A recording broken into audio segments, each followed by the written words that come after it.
Bueno, pues hoy tenemos un podcast nuevo y en este caso nos hemos trasladado hasta el Teatro Juan Luis Galiardo porque tenemos un invitado muy especial y queríamos estar también cerca del Goya. Y hemos querido invitar a Alexis Morante, que ha venido a San Roque a proyectar tu película sobre Gila y a dar una masterclass de dirección de cine. Efectivamente, aquí estoy además encantado de estar en San Roque porque ya he vivido muchas cosas en este teatro, desde el Festival de Cortos, y no conocía esta sala, venía muchas veces y aquí es donde está un poco todo lo más preciado de Juan Luis Galiardo, ¿no? Muy bonito. Sí, bueno, muchas gracias por venir a hablar con nosotros y lo primero que me gustaría saber es cuáles son los puntos clave a la hora de dirigir. Mira, a la hora de dirigir, o sea, yo creo que el principal punto es tener claro lo que vas a hacer, porque si no lo tienes claro, lo vas a pasar muy mal. O sea, el director en una película tiene muchas aristas, mucho equipo, vale mucho dinero hacer la película, y todo el mundo, muchos departamentos, y todo el mundo va a preguntarte a ti qué es lo que tiene que hacer, o incluso los actores, ¿no? Entonces tú tienes que tener una visión clara de cuál es la película, independientemente de si has escrito el guión, si la película es de un género u otro, lo más importante es que tú tengas la visión clara de cómo tiene que ser la película. Y ya si me preguntas más técnicamente, lo principal que tiene que tener claro un director es primero la historia que quiere contar, después el tono que le quiere dar, porque una película puede ser de un tipo o de otro dependiendo de quién la dirija, y la estética y lo visual, ¿no? Esas son como las tres cosas más importantes a la hora de dirigir. Y después, sobre todo, saber manejar un equipo. O sea, creo que cuando un director no sabe manejar un equipo, el cine se convierte en un caos y no se llega al puerto que quiere tener ese director. Si un director tiene una visión muy grande, pero no sabe transmitirla o no sabe dirigir a un equipo, tampoco lo va a conseguir. Entonces son muchas cosas las que hay que tener en cuenta para dirigir. ¿No se deja nunca espacio a la improvisación? Sí, sí, se puede dejar espacio a la improvisación, pero una improvisación controlada. O sea, te pongo un ejemplo. El universo de Oliver, me dan 5 semanas para rodarla, ni un día más. O sea, si hay un día más, si yo no ruedo algo en algún día porque no dé tiempo o porque me quiera poner a improvisar, si es culpa mía, peor, ¿no? Pero si no es culpa mía, tampoco me van a dar otro día. O sea, tiene que estar todo como un reloj suizo en el rodaje, controlado, y no te van a dar días extras. Entonces, todo lo que tú quieras hacer lo tienes que hacer en esas 5 semanas. Si te pones a improvisar mucho, tienes el riesgo de perderte otras secuencias importantes que te van a servir para la película. Pero sí, hay momentos en los que, poniendo otra vez de ejemplo el universo de Oliver, el partido de fútbol de los niños, yo sabía que quería reservar 2 días completos para ese partido. ¿Por qué? Para improvisar. O sea, para que no fuera muy técnico todo y muy encasillado, que no sonara falso, sino que fuera muy realista el partido. Y entonces necesitaba 2 días para que los niños jugaran de verdad, para que hiciéramos muchas cosas las que queríamos hacer en ese partido. Entonces depende de la secuencia, puedes improvisar más o menos. Y has hablado antes del tono de la película. Una duda que me surge a mí siempre es cómo se decide el tono en concreto, porque puede cambiar mucho una película dependiendo del tono. Sí, En este caso, ¿tú cómo lo haces? es muy intuitivo, o sea, porque esto es lo que me ha faltado antes en la dirección, la intuición es súper importante. El tono tú lo tienes que marcar un poco desde antes, pero después la película te va pidiendo un tono. Yo sé que es lo más complejo de entender muchas veces para el que no sabe de cine o no sabe cómo se hace una película, pero el tono lo marca todo, porque por eso lo más fácil siempre es agarrarse a un género. Si tú te agarras a un género comedia, ya sabes que el tono es comedia, pero incluso en la comedia hay matices en el tono. Tú puedes hacer una comedia donde los actores están exagerados y continuamente es como si fuera Aquí no hay quien viva o una sitcom, o puedes hacer una comedia mucho más sutil donde los actores están realistas. Pues ahí está el tono, tú tienes que elegir el tono. La película más compleja que he hecho de tono ha sido la de Gila, porque el tono podría parecer al principio que es de una película de comedia, empieza como una comedia, pero ese tono se va viendo que no, que es más melodramático en la mitad, de pronto se convierte en un cine bélico, y entonces el tono empieza a ir en la tragedia, y como tú los tonos no los manejes bien y los vayas encadenando bien, el público se pierde. Pero en la película de Gila todo, hemos ganado muchos premios del público, a la gente le encanta la película, ¿no? Sí funciona, es como que va llevando al espectador por unas emociones que no se va esperando y eso es lo que hace que sea más difícil hacerlo, claro. Si te agarras al tono del terror, pues ya sabes que la película es terror y todos los actores van a actuar en ese tono y en ese código, ¿no? Lo más difícil es no tener un tono concreto, sino decidirlo poco a poco con los actores. Ajá. Y ahora has presentado una película en el Festival de Málaga, A una isla de ti. En este caso es un proyecto diferente porque trata una historia de amor del colectivo Sí. LGBTQ. Y, y además he leído que está como, la película es como una comedia romántica a la antigua usanza o al estilo clásico. Sí. ¿Qué es lo más especial de ese proyecto? Eso que te he contado Eso. antes de decir la complejidad de de un tono de una película compleja como Gila o como el universo de Oliver, que son muy personales, donde yo tengo que manejar muy bien lo que quiero contar desde dentro. Aquí me lo salto y me divierto más. O sea, ¿por qué? Porque cojo el código y el tono de la comedia romántica, porque no quiere decir que sea peor ni peor, ni peor ni mejor cuando haces eso, sino que tú coges ese tono, coges ese estilo de la comedia romántica clásica, además es un encargo, me lo proponen, no es algo que salga de mí, pero lo interesante es que al coger todo ese estilo de la comedia romántica clásica de los 90, sobre todo, ¿no? Las de Meg Ryan, las de Hugh Grant, las de Julia Roberts, le cambiamos todas las etiquetas de orientación sexual, de generación y de familia y hacemos que todo sea distinto, que no tenga etiquetas en las relaciones. Y entonces de pronto pues el foco central pues son dos hombres los que se enamoran. El lío que se forma es más intergeneracional y con una familia desestructurada. Todo ocurre en Canarias y aprovechamos para contar algo tan actual como la turistificación y la gentrificación en lugares así, la autenticidad frente a lo moderno, ¿no? La tradición. Entonces empezamos a contar muchas cosas a través de un género que es la comedia romántica, que a mí me parece muy divertido. Y es una forma además de contar algo muy luminoso, ¿no? Y sobre todo el encargo me llega desde mostrar una Canarias distinta, que está detrás también Turismo de Canarias, y creo que lo hemos conseguido en la isla de Gran Canaria. ¿Crees que las películas románticas venden una idea del amor idealizado o más bien nos pueden ayudar en nuestro día a día? Yo creo que venden un amor idealizado que nos ayuda en nuestro día a día, las dos cosas. O sea, creo que Romeo y Julieta está idealizado y ya hace mucho tiempo de eso y sin embargo nos encantan esas historias de amor.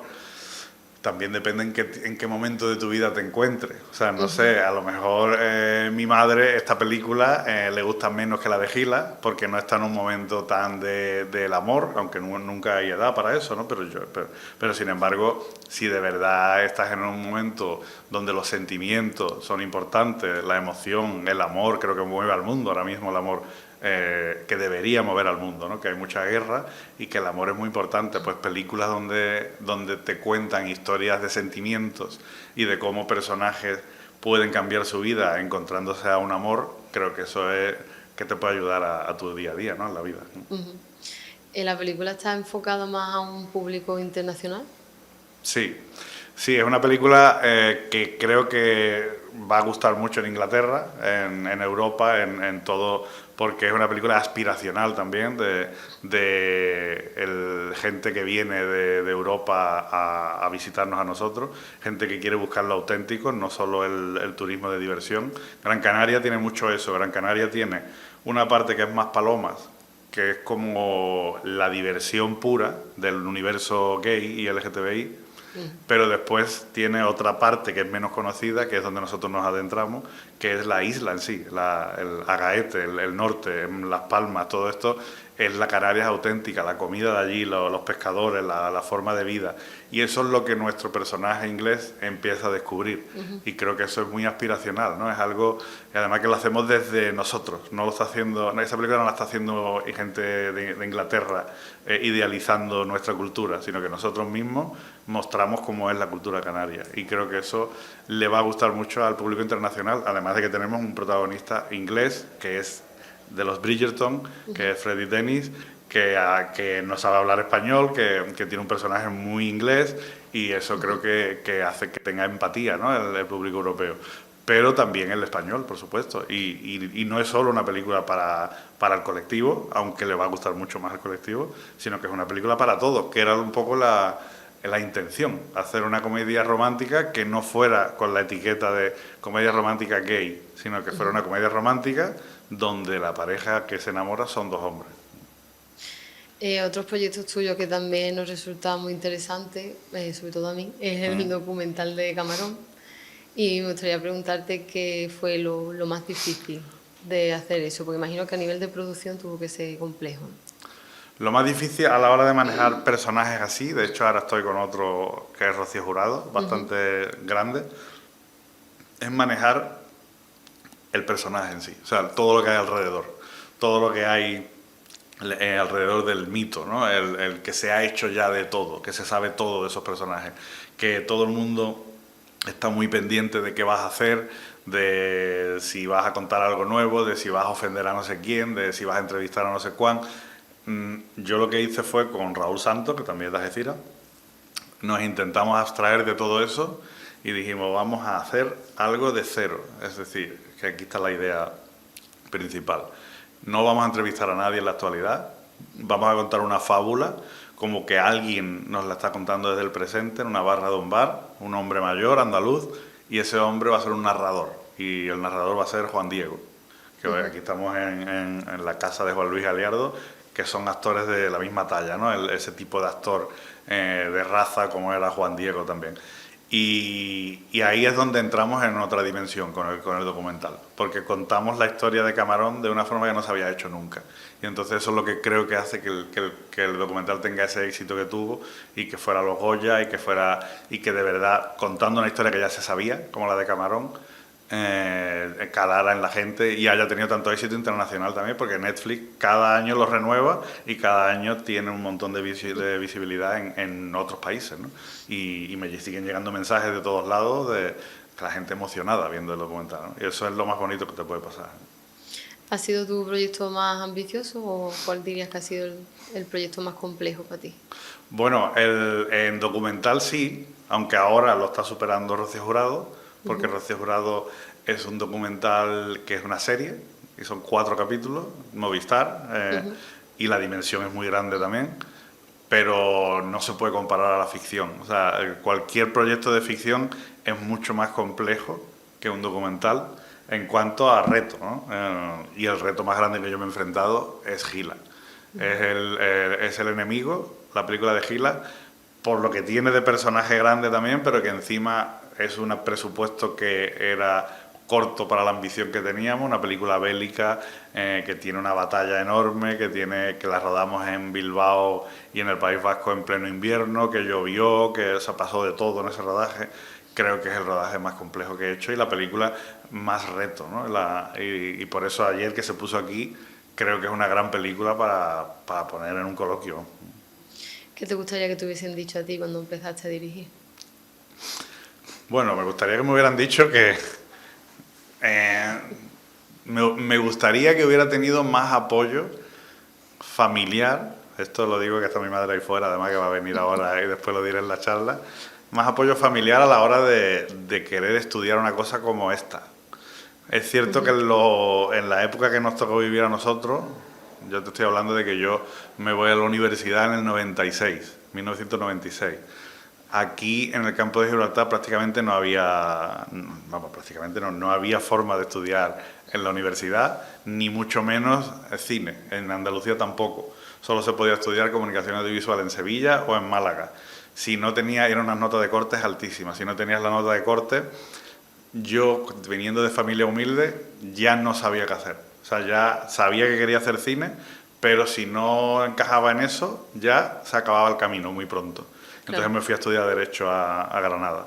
Entonces a mí me hubiera gustado o vivir en una época un poquito posterior, que empezaron a llegar muchas más cosas, más escuelas de cine y todo esto, o que me hubieran indicado mejor qué es lo que tenía que haber hecho en ese primer momento, porque tardé un poco más después. Y eso fueron unos años muy bonitos en Granada, fueron 4, hice un corto que lo voy a poner ahora después, pero me hubiera gustado empezar antes. ¿Sí? Has hecho proyectos aquí en el campo de Gibraltar, como el universo de Oliver o el corto que hiciste sobre Gibraltar, de La Roca. ¿Te planteas volver a grabar aquí? Siempre, siempre, y de hecho ya tengo una película pensada que se rodaría en el Parque de los Alcornocales, aquí en el Campo de Gibraltar.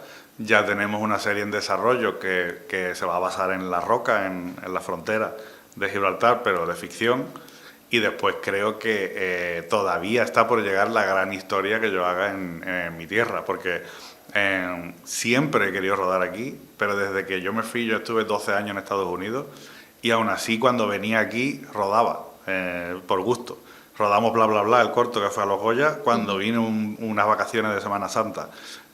Si Bunbury o Macaco o Los Delincuentes me decían, vamos a hacer un videoclip cuando vengas a España, me los traía aquí.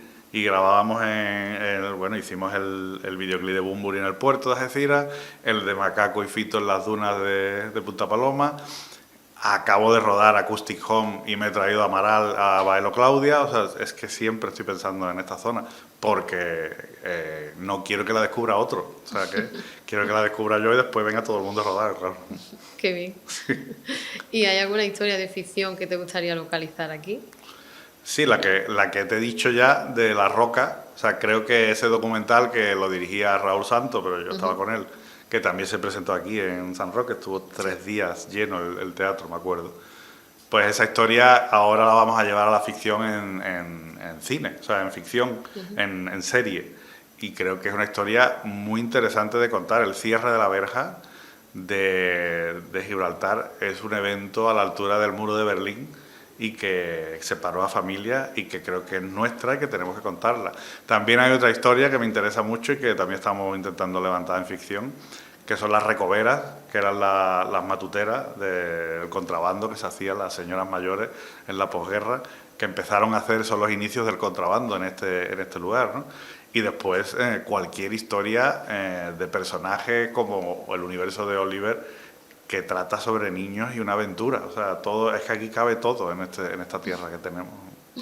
¿Crees que sigue la sociedad aquí marcada por esa huella del cierre de la verja a día de hoy? Yo creo que sí, pero cada vez menos. O sea, creo que sí, porque todavía queda gente viva, ¿no? Mucha gente viva. Creo que se abrió en el 83, no sé, 82, no me acuerdo. O sea, creo que marcó una etapa muy grande. Sobre todo, no creo que a la sociedad entera del Campo de Gibraltar, yo soy más de Algeciras, o sea, soy de Algeciras, creo que la línea sobre todo, o sea, o San Roque, que está más cerca, ¿no? Pero creo que esa relación que tiene Gibraltar con España y ese odio que se tiene a España, ¿no? O que se tenía, ¿no? Pues, creo que está marcado por el cierre de la verja, ¿no? Porque Franco decidió que había que separar a estas familias, que es un poco la actitud de gobernantes que está teniendo ahora pues Donald Trump, o a lo que estamos abogados ahora, ¿no? A esos golpes en la mesa de líderes que dicen, pues ahora os vais a aguantar. ¡Pum! Y entonces genera algo que a lo mejor el pueblo no quiere, y que no quiere. La línea y Gibraltar no querían separarse, pero lo separaron. Y eso, pues sí, tiene huella, claro. Tiene consecuencias. ¿Qué le dirías a alguien que quiera dedicarse hoy en día al cine? Pues yo le diría que fuera por ello. O sea, es complejo, es más fácil que cuando yo lo empecé. O sea, es más fácil en el sentido de, cuando yo empecé solo teníamos cámaras domésticas de vídeo, y yo para montar tenía que poner 2 vídeos juntos, y eso yo lo hacía, hice un corto así. O sea, pero ahora es que cualquier idea la puedes llevar a cabo. O sea, es que tienes a tu alcance cámaras todo el tiempo, hasta con un móvil, y con el ordenador puedes editar. Solo depende de la persona, o sea, de la idea y de cómo haces para conseguir eso. Eso en cuanto a lo más importante que yo veo, que es contar historias. Y si lo que quieres es estudiar cine, yo recomendaría estudiar. Siempre estudiar, porque creo que te va a marcar un camino, aunque después te sirva más o menos, pero te va a marcar un camino y vas a llegar mucho antes al sitio. Entonces yo sí lo haría. Ahora, si le estamos hablando aquí a gente del Campo de Gibraltar, pues van a tener que salir. O sea, seguramente si te quieres dedicar al cine, no vas a poder vivir aquí. Eso es un problema, claro. Claro. Pues muchísimas gracias, Alessi. Ha Gracias a estado ti. muy interesante la entrevista y esperamos volver a verte por aquí pronto. Seguro. Muchas gracias a ti.